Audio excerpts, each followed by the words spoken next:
Imaginar diante da morte que tipo de ser humano eu quero ser, qual é a minha obra-prima, o que eu quero ter conquistado em mim mesmo, que tipo de virtudes quero ter, o que quero ter feito pelo mundo. Esse é o nosso ideal. E o caminho, o bom caminho, digamos assim, é o caminho que chega a isso com o menor desvio possível, ou seja, o caminho reto, o caminho que vai diretamente nessa direção. Para a tradição oriental, tanto indiana quanto budista, isso é chamado de reto caminho ou caminho do meio.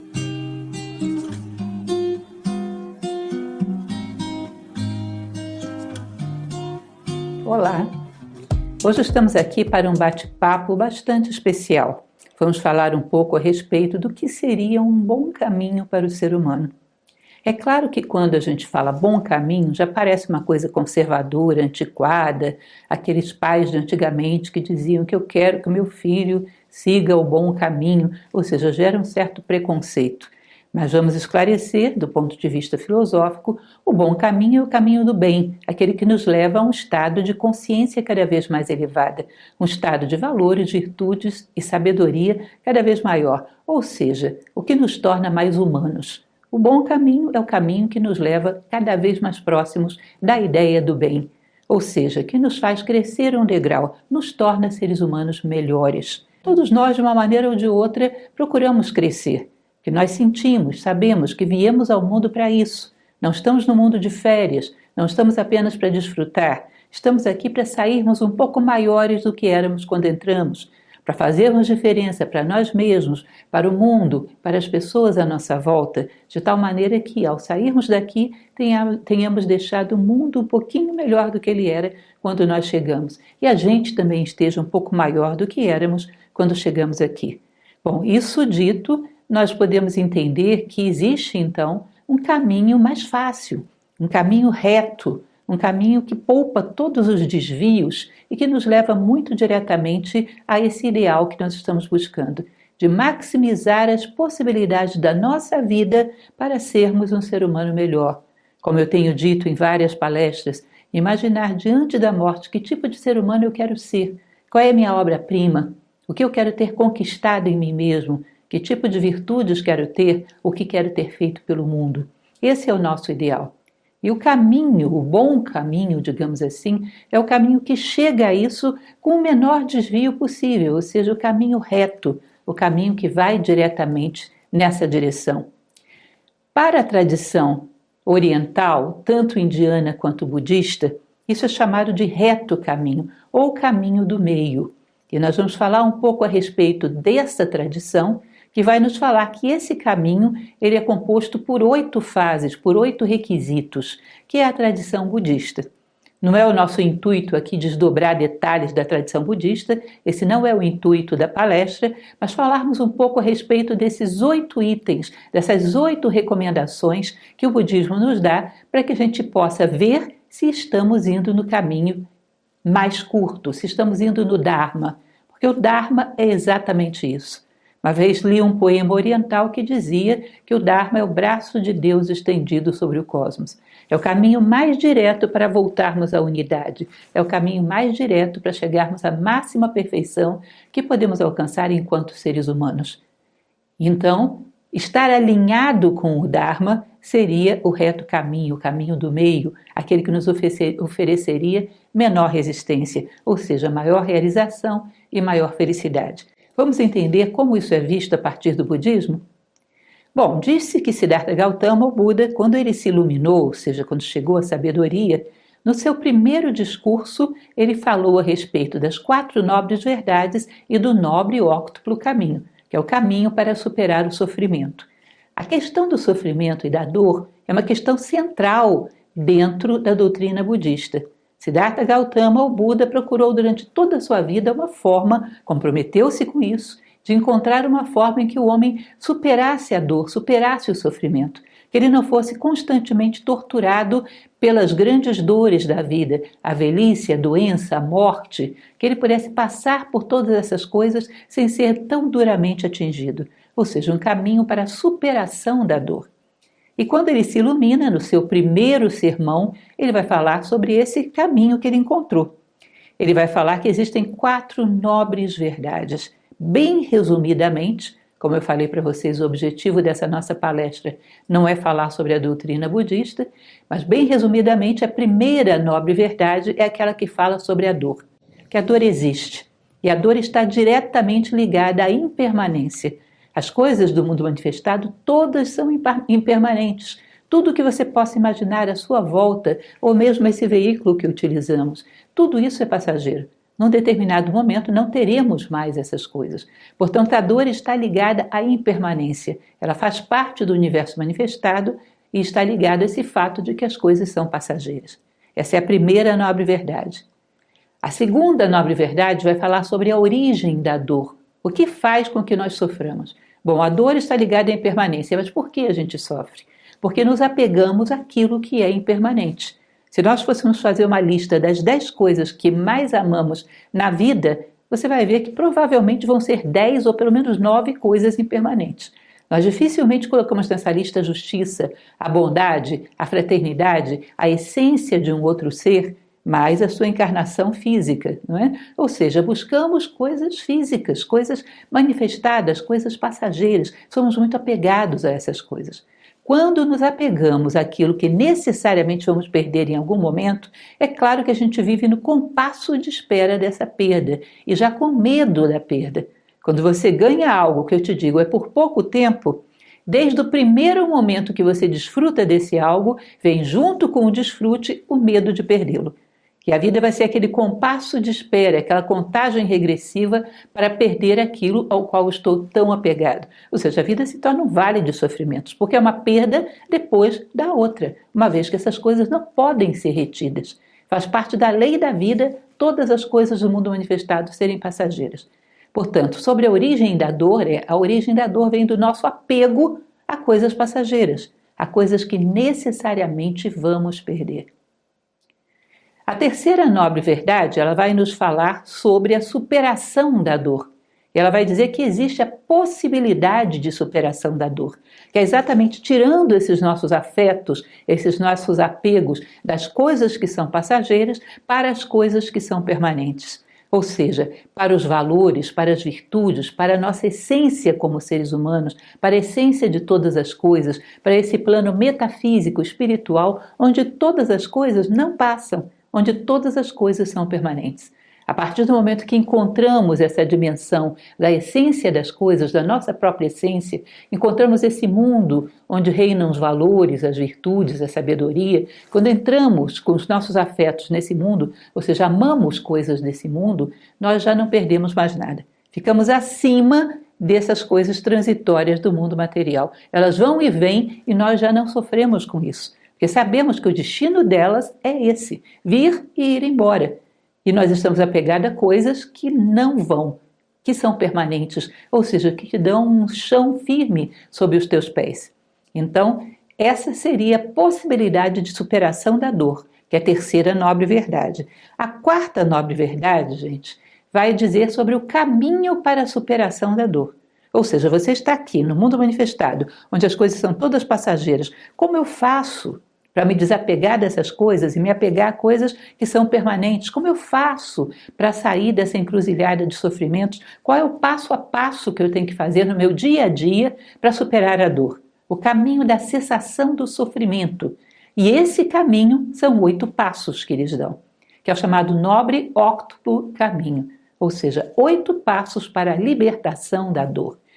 Então, você inclusive já deve ter visto uma roda que é associada ao budismo, que é a chamada roda do Dharma.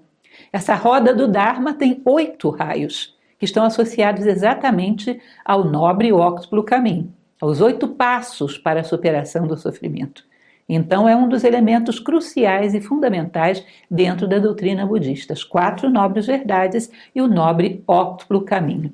E agora nós vamos ver um pouco o que é esse nobre óctuplo caminho e como nós podemos fazer para entendê-lo na sua dimensão original, porque fazer aquilo completamente, plenamente, é algo que nesse momento está fora do nosso alcance, mas entender o que nós podemos fazer por isso. Ou seja, esse passo completo está longe para mim, mas caminhar nessa direção, subir um degrau ou 2, eu posso. O que eu posso fazer de melhor? nesse momento, com a vida que temos, com as nossas limitações, para caminharmos na direção da superação desse nobre e óctuplo caminho.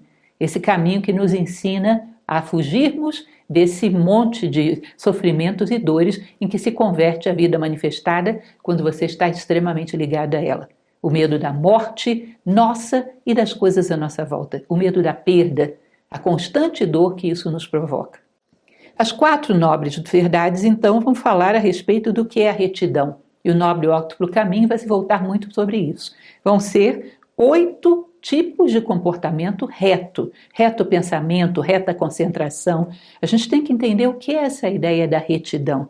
A ideia da retidão é procurar fazer com que a minha ação nesse momento, por pequena que seja, esteja alinhada com o meu Dharma, esteja alinhada com o meu ideal que está lá na frente. Aquele ser humano que você sonhou construir, aquilo que você quer ser. Ou seja, eu quero ser um homem justo, bom, quero ser um homem equilibrado, fraterno. Tá bom, esse é o meu ideal, essa é a minha meta. A reta ação é a ação que me aproxima disso nesse momento. Um homem que vai chegar a ser desse jeito, o que ele faz nesse momento? Qual é o passo que está diante de mim? Então, a retidão consiste em encontrar o caminho mais curto, o caminho reto, o caminho do equilíbrio e da harmonia, o caminho do meio, que vai te levar em direção a esse ideal. Que é sempre baseado na moderação e na harmonia. Essa é a ideia que nos mantém ali no caminho do meio. A moderação quanto aos excessos e a harmonia, tanto interna quanto externa. Quando a gente se harmoniza conosco mesmo, nos harmonizamos com o mundo.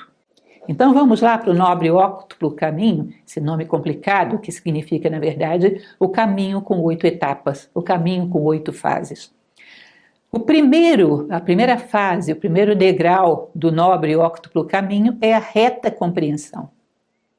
O que significa reta compreensão? Compreender o mundo da maneira mais real que você possa ver, como as coisas realmente são, ou seja, quebrar os véus da ilusão. O que nos causa ilusões para compreendermos as coisas? Em geral, os nossos desejos. Quando nós desejamos muito que uma coisa seja de um jeito, a gente olha para as coisas e não vê o que elas são. Vê os nossos desejos. É a projeção daquilo que somos, daquilo que queremos. Às vezes distorcemos os fatos para ficarem parecidos com aquilo que a gente queria ver. Ou seja, eu acho que fulano não é uma pessoa boa. Então muitas vezes olhamos as atitudes de fulano e distorcemos para enquadrar dentro desse meu padrão mental. Eu não vejo a realidade, eu vejo a minha projeção nas coisas. Como diz Caetano Veloso naquela música, né? Narciso acha feio o que não é espelho. Ou seja, tudo se torna um espelho meu. Se eu não gosto disso, eu vou ver isso de maneira negativa. Se eu gosto disso, eu vou ver isso de maneira positiva. E nunca me preocupo em saber, sem gostar nem desgostar, sem nenhuma inclinação, o que as coisas são em si. Às vezes eu nem acredito que as coisas existam em si. Parece que o mundo é só um jogo de opiniões, do gosto e do não gosto, e das distorções que eles provocam. Eu não acredito nisso. Eu acredito que o mundo existiria ainda que a humanidade não existisse. Que existe uma verdade no mundo em si, independente de nós gostarmos ou não delas. Se não houvesse humanidade, as coisas estariam aí e continuariam o seu caminho. Ou seja, há uma verdade das coisas. E a reta compreensão busca essa verdade. Busca romper os véus da ilusão. Busca ver as coisas o mais próximo possível. Uma prática sobre isso que eu recomendo para vocês, ou seja, o autoquestionamento sobre a nossa conduta é um elemento fundamental que a gente pode fazer nesse momento. Como eu recomendo você fazer isso? Praticar a reta compreensão sobre si mesmo, porque é de onde tudo começa. A reta compreensão vem, em primeiro lugar, de compreendermos a nós mesmos, depois de jogarmos essa compreensão, projetarmos essa compreensão sobre o mundo, que foi afiada, que foi afinada, utilizando em nós mesmos. Então, a busca do autoquestionamento, a busca de entender a si próprio. Eu recomendo que você faça um pequeno exercício, muito simples, que vai te ajudar a caminhar na direção dessa reta compreensão. Todos os dias, antes de dormir, analise o que foi o seu dia. Compare com o seu ideal, o ser humano que você quer ser, quando tudo isso acabar. Compare o seu dia, isso foi um dia que leva nessa direção?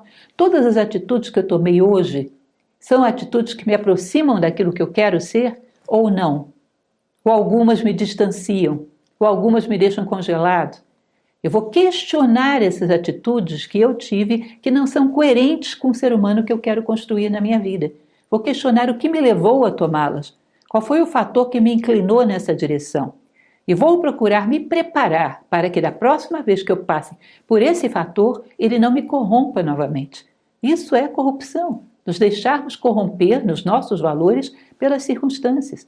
Quando eu passar por tal fator, ele não vai me corromper mais, ele não vai me tirar do meu caminho.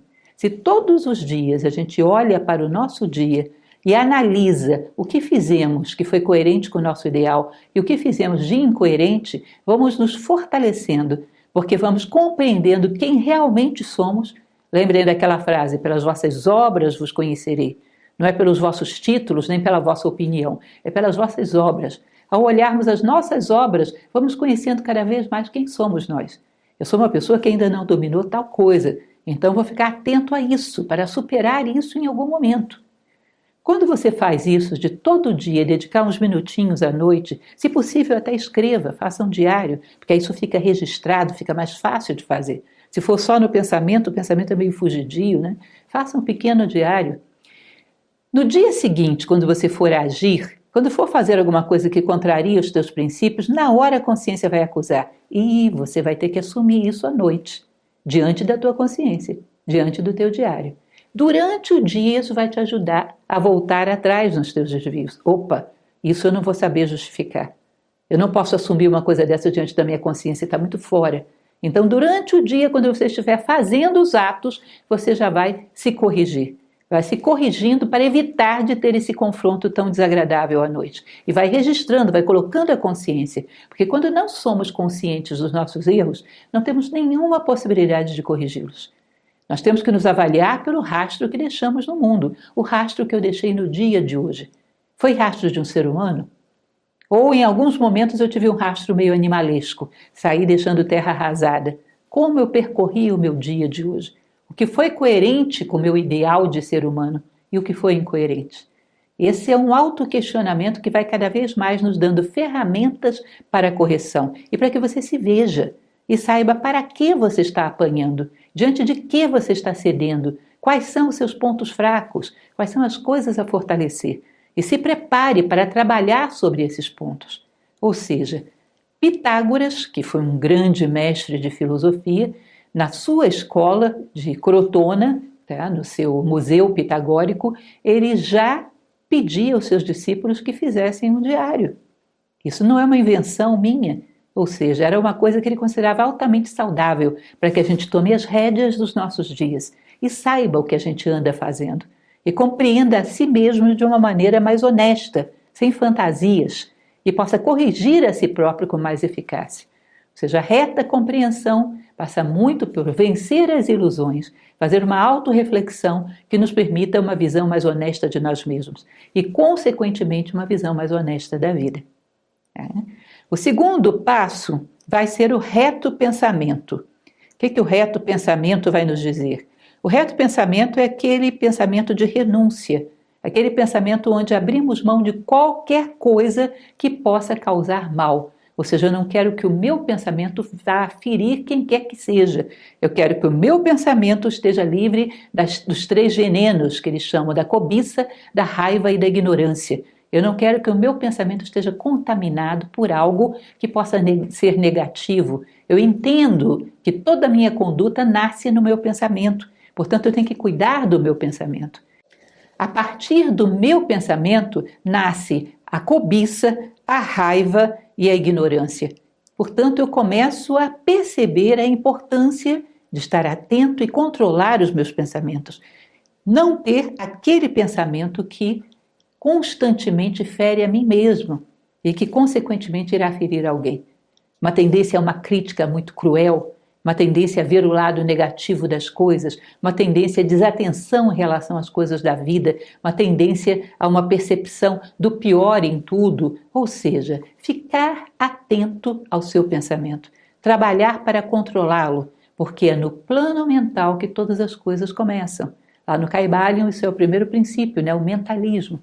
Vida interior começa pelo controle da mente. Nós temos que começar a trabalhar por um razoável controle do nosso pensamento. Uma das coisas que eu recomendo para que você faça isso, para que você tenha inclusive consciência do que você anda pensando. Porque se eu perguntar para você, você foi crítico de maneira cruel hoje no seu pensamento? O pensamento é tão leve e passa de maneira tão rápida que você é capaz de não saber me dizer.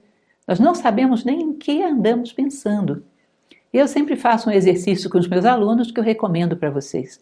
Uma forma mental que você quer vencer, por exemplo, da crítica negativa, da crítica que afeta, da crítica que destrói. Eu vou andar com uma folha de papel hoje. Toda vez que eu tiver um pensamento crítico desse tipo, eu vou riscar uma linhazinha. Depois risco outra, faço um quadradinho e risco na diagonal. De novo, começo. O dia inteiro, toda vez que eu tiver um pensamento crítico, eu faço isso nessa folhinha. No final do dia, você vai estar perplexo da quantidade de risquinhos que vai haver nessa folhinha.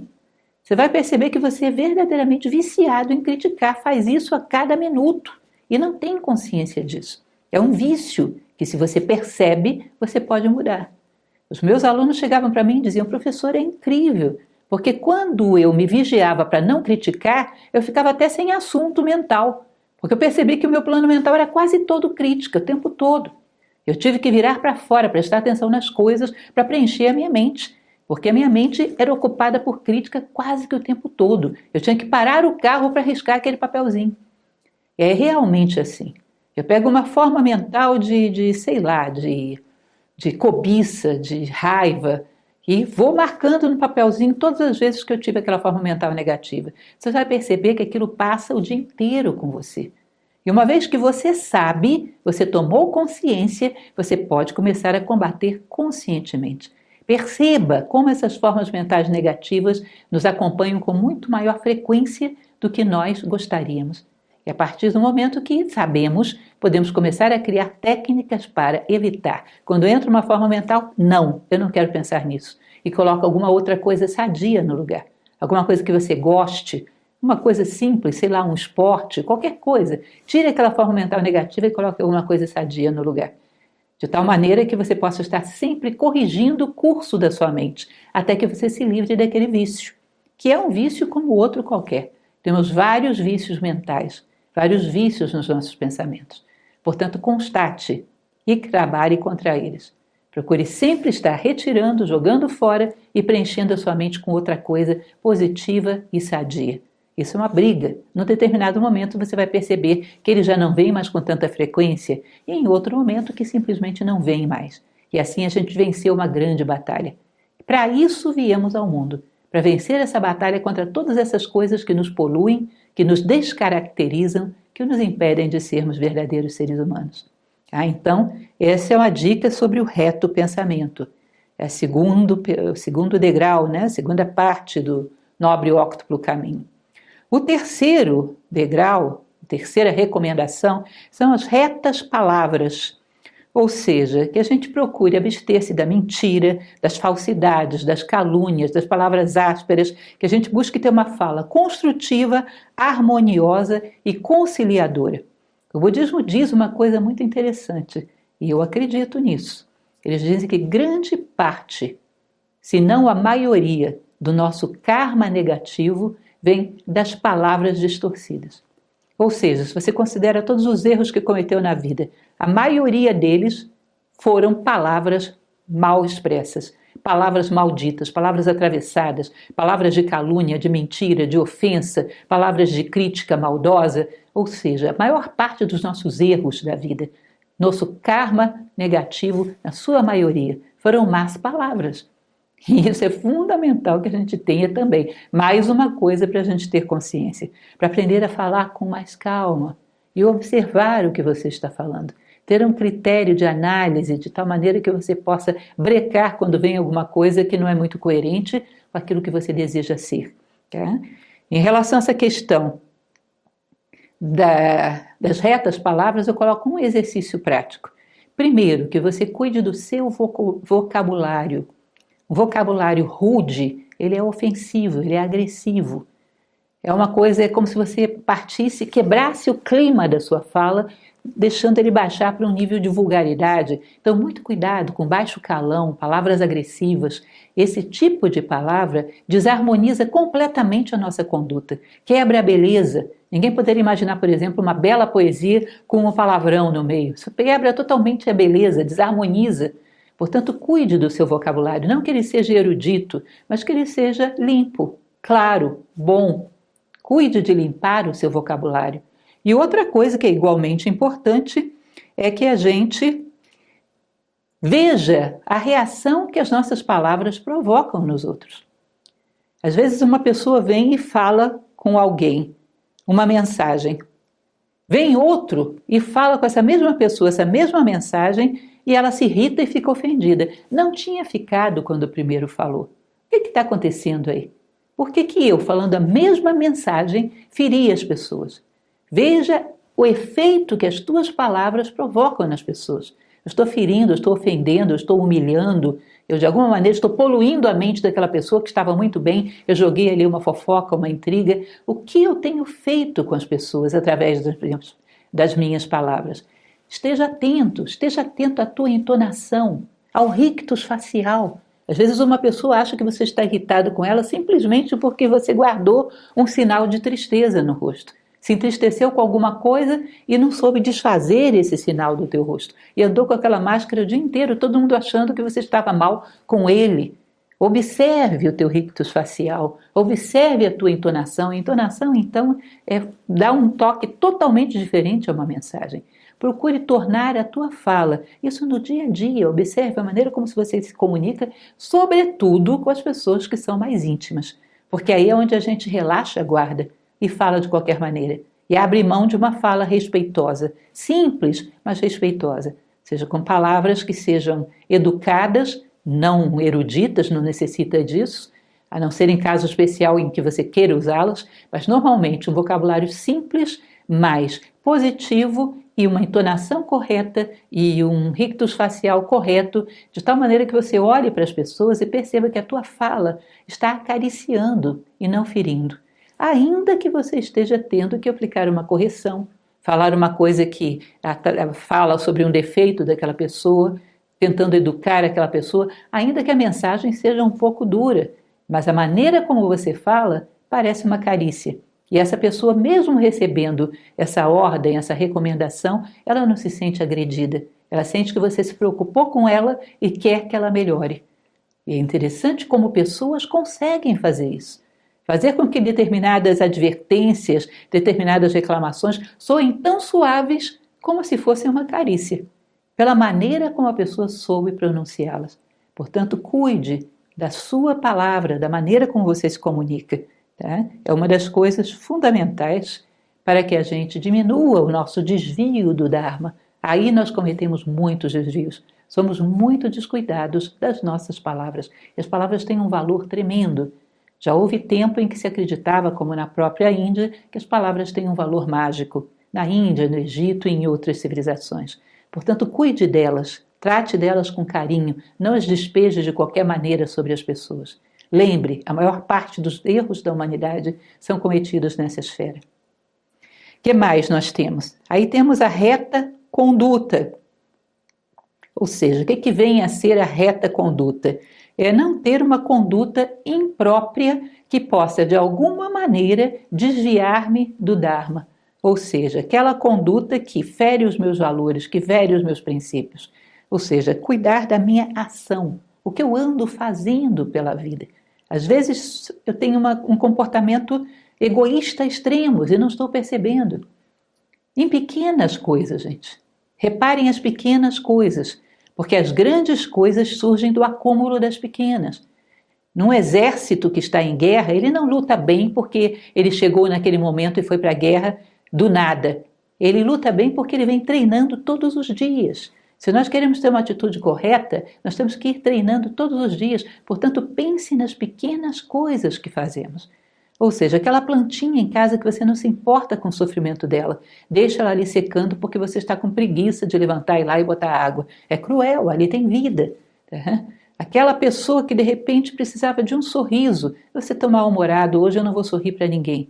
Ou aquele minuto em que você cumprimenta alguém e a pessoa no olhar te diz que está precisando de algo mais, está precisando de um abraço e você ignora porque não tem tempo para isso. Quantas pequenas crueldades, egoísmos vamos fazendo pelo dia fora? Cuidar dos nossos atos, cuidar da nossa conduta, para que eles não nos desviem do Dharma, cuidar da nossa conduta para que ela seja um reflexo do nosso reto pensamento.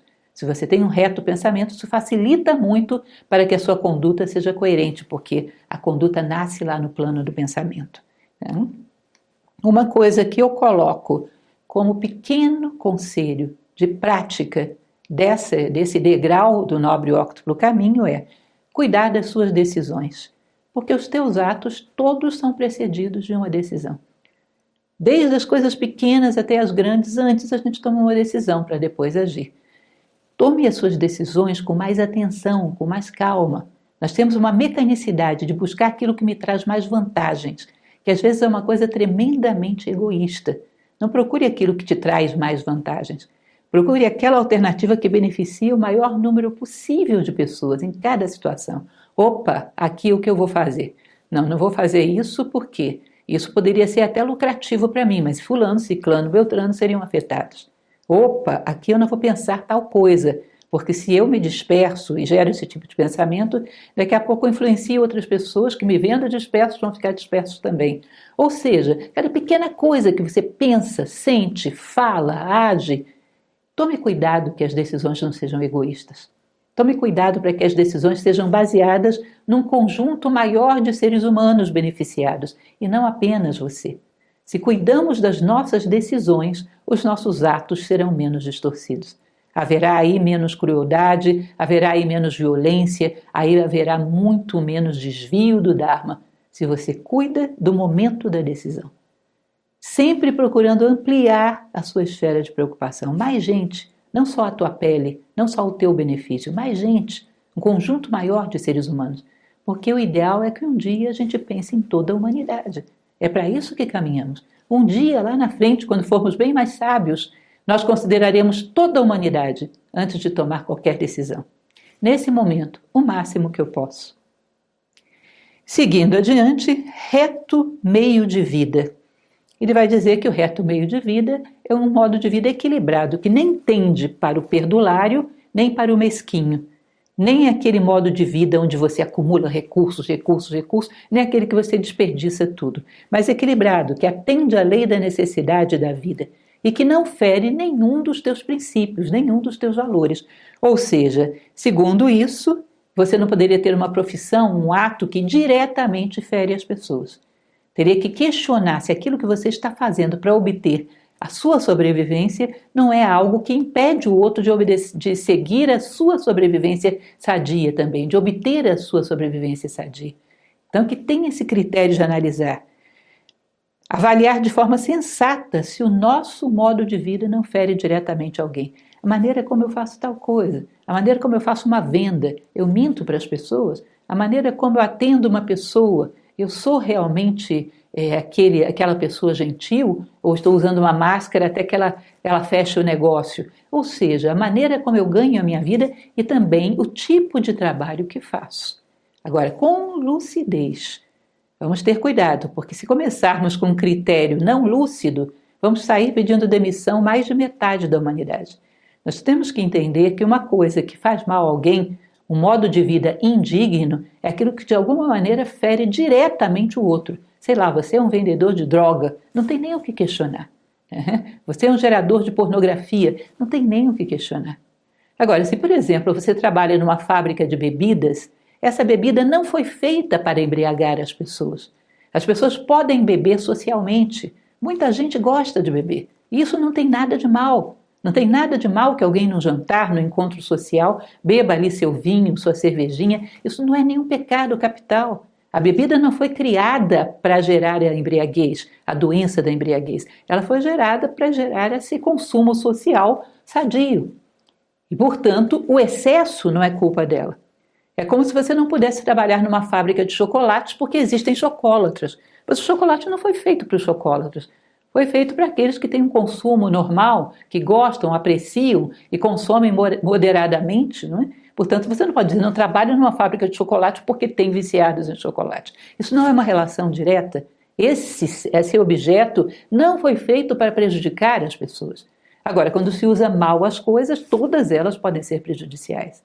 Tá? Mas evite meios de vida que diretamente afetem o outro de maneira negativa, diretamente tirem a dignidade e a qualidade de vida do outro, porque não é justo que o teu bem gere o mal do outro. Isso é uma das coisas mais imorais da história da humanidade, que aquilo que me beneficia traga prejuízo para os demais, que o meu prazer dependa da dor do outro, que a gente não pode admitir esse tipo de modo de vida. E isso é o que diz esse degrau, do reto meio de vida. Continuando, reto esforço. O reto esforço é aquela disposição positiva que temos sempre para mudar para melhor, aproveitar toda a oportunidade que temos para crescer. Oba, tal coisa é desconhecida, mas quem sabe nesse ponto desconhecido não está a minha oportunidade de conhecer melhor a mim mesmo e ao mundo. Aquela vontade que a gente tem de se tornar um ser humano melhor do que éramos no passado. Esse referencial que a gente tem de um ser humano sábio, nobre, bom e de querermos chegar lá, esse reto esforço é aquele que não nos deixa congelarmos no nosso caminho evolutivo. Ou seja, que a gente procure cultivar essa retidão no nosso esforço. Qual é o conselho prático que eu dou em relação a esse degrau? Cuidado com a preguiça. Essa é uma coisa prática que a gente pode fazer. Prestar atenção quando as tuas decisões estão sendo baseadas na preguiça. E quando você detectar isso, agir imediatamente. Quantas vezes você tinha que sair e levar um certo objeto para um lugar? Aí você pensa, não posso esquecer de pegar tal objeto. Na hora que você pensa isso, deveria imediatamente levantar, pegar o objeto e colocar dentro da sua bolsa. Daqui a pouco eu faço. De onde veio essa voz do daqui a pouco? Preguiça, inércia, lei do menor esforço. E aí você esquece aquilo 1000 vezes. Quantas vezes você diz, tal coisa precisa ser limpa, tenho que limpar isso. Não levanta, vai lá e limpa. Vou limpar uma hora dessas. E aquilo fica anos sujo. Quantas coisas ficam para trás, quantas coisas são perdidas, quantas coisas se deixa de fazer, porque na hora em que você pensa, vem a desculpa da lei do menor esforço. Nós temos que, quando percebermos a necessidade, perceber que essa voz é da preguiça, é da inércia, é da lei do menor esforço e reagir imediatamente, não admitir a inércia e a preguiça instalada como tomando decisões na nossa vida. Ela não pode fazer isso. Se nós deixarmos, ela rouba a nossa vida. Nós estamos aqui para caminhar e não para ficarmos congelados. E a inércia e a preguiça nos congela. Nós não podemos admiti-la. Como eu falo em uma outra palestra, você tem que imaginar como se fosse um inseto pousado em você. Você viu, imediatamente joga fora. Ninguém vai ficar olhando e deixando um inseto caminhar sobre a sua pele. E imediatamente viu, reage. Porque assim você vai estar sempre canalizando um reto esforço. Vai estar sempre proativo. Vai estar sempre buscando o próximo degrau para o seu crescimento. Então, coisas práticas, simples, que dá para a gente fazer. Reta atenção. A reta atenção consiste em você desenvolver consciência do corpo, da fala, da mente, ou seja, estar atento às coisas que estão aqui agora. O que eu estou falando, o que eu estou sentindo, o que eu estou pensando, o que eu estou projetando em vocês. De maneira prática, o que seria uma boa prática da reta atenção? Como dizia Carl Jung, estar com corpo e mente juntos o tempo todo. Viver o momento presente com toda a sua intensidade. De tal maneira que você perceba que esse momento é o único que você tem. O passado já foi, o futuro está por diante, você só tem esse momento. E é nesse momento que você tem que ser realizado, ser feliz ou não será nunca. Buscar os detalhes das coisas à sua volta, olhar a janela, tudo que está lá fora, olhar o ambiente onde você está, prestar atenção aos ruídos, afinar os sentidos, prestar atenção a tudo que está acontecendo à sua volta. Essa atenção plena ao momento presente. Isso é fundamental. Isso vai cada vez mais nos permitir estarmos completos em cada degrau da escada. Ou seja, se eu quero chegar a um mundo onde eu serei mais completo do que hoje, cada degrau eu tenho que estar cada vez mais completo, inteiro no momento presente. Cuidado com o roubo da nossa atenção. A atenção correta nos ensina a manter a consciência de como as coisas realmente são. E é assim mesmo. A atenção vai nos ajudar a ter a compreensão correta. Todas as coisas estão concatenadas. Ou seja, estar presente na sua vida. Eu aconselho que você procure sempre que lembrar, estar consciente de tudo que acontece à sua volta. Para um minuto, ouve todos os ruídos, olha para todos os detalhes, sente a superfície que você está tocando, ou seja, sente aquele ambiente onde você está. Entra em conexão profunda com a vida. Isso vai começar a te ensinar cada vez mais coisas a respeito de como a vida é, de como os acontecimentos ocorrem. Isso vai te trazer cada vez mais sabedoria. Saiba que o grande mal do nosso tempo, entre muitos outros, é claro, um dos grandes males é a dispersão. A atenção é extremamente necessária para que a gente desfrute da vida e receba aquilo que ela quer nos entregar. O que mais? Reta concentração. A reta concentração, ela consiste em estabilidade e foco mental. Capacidade de me focar em alguma coisa e permanecer ali, mergulhar profundamente naquilo. Lembro de uma passagem do Bhagavad Gita, do Mahabharata, que é mais amplo do que o Bhagavad Gita, onde os príncipes desse grande clássico, desse épico indiano, os príncipes eram treinados no arco e flecha por um determinado instrutor, Drona, que era muito bom no arco e flecha. E eles vão tentando atingir um alvo que era um pássaro de madeira que estava numa árvore. E o instrutor pedia que eles soltassem uma flecha que cravasse no olho do pássaro de madeira. E aí os alunos vinham, os príncipes vinham, preparavam seu arco, o instrutor dizia: "O que você está vendo?" "Ah, eu estou vendo o céu azul, as folhas se movendo, tudo à volta, os pássaros e o pássaro de madeira na árvore." Ele dizia: "Para, não atire." E todos vinham e davam a mesma resposta, ele dizia: "Para, não atire." Até que vem Arjuna, que é o príncipe mais sábio da história, o principal, um dos mais, faz parte dos Pandavas. Ele pega e estica o seu arco. E aí Drona pergunta para ele: "O que você está vendo?" O olho do pássaro. "O que mais?" "Nada mais, só o olho do pássaro." "Agora pode atirar." E ele atira e o seu foco é preciso, ele atinge o seu alvo. Tem que haver determinados momentos que a gente tenha o poder de concentrar a nossa atenção sobre alguma coisa. Você percebe o quanto isso é difícil quando tentamos, por exemplo, fazer uma leitura, quando tentamos nos concentrar sobre um problema que precisamos resolver. A tendência à dispersão é muito grande. Já falamos sobre isso lá na atenção e aqui voltamos a falar. Portanto, eu recomendo a você, como uma orientação prática, para que a gente chegue mais perto dessa reta concentração, fazer exercícios de concentração. Porque é uma prática, é quase que uma ginástica mental, de você conseguir segurar o foco do teu pensamento todo numa mesma direção. É como se fosse um raio laser, né? Concentra toda a luz num único grau. E isso tem um poder muito grande. Como é difícil hoje para um homem se dedicar a uma leitura mais longa sem estar se dispersando 3, 4 vezes a cada página. A capacidade de se concentrar pode ser treinada. Eu recomendo a vocês um exercício que talvez já tenham ouvido falar, que é o Tratak, que consiste numa coisa muito simples, uma circunferência numa folha de papel com um ponto no centro. Essa circunferência com ponto no centro, você tem que ficar olhando para esse ponto, tentando se concentrar, tentando não pensar em nenhuma outra coisa. A ideia é que a concentração ideal aconteça quando você deixa de ver a circunferência e só vê o ponto. É interessante porque é uma coisa que exige muito esforço, muita paciência, porque no início não some nada.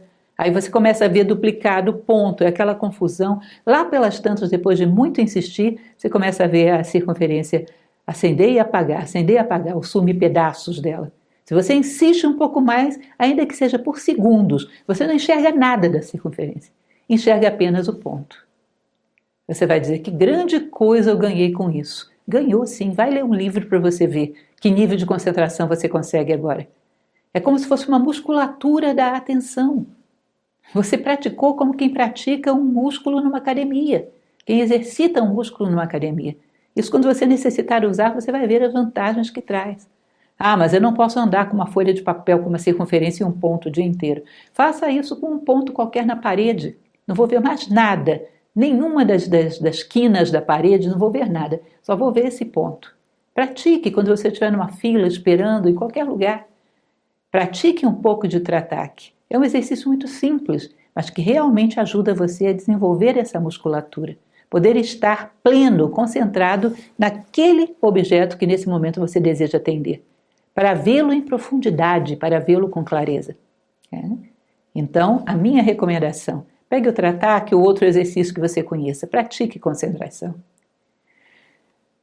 Inclusive, isso vai colaborar em muito para a nossa compreensão das coisas, nos permite ver em profundidade. Bom, e basicamente esse é o nobre óctuplo caminho. 8 recomendações muito pequenas. Você pode dizer, bom, mas é só isso. Não é só isso, é tudo isso. Porque ele está falando basicamente de todas as tuas expressões.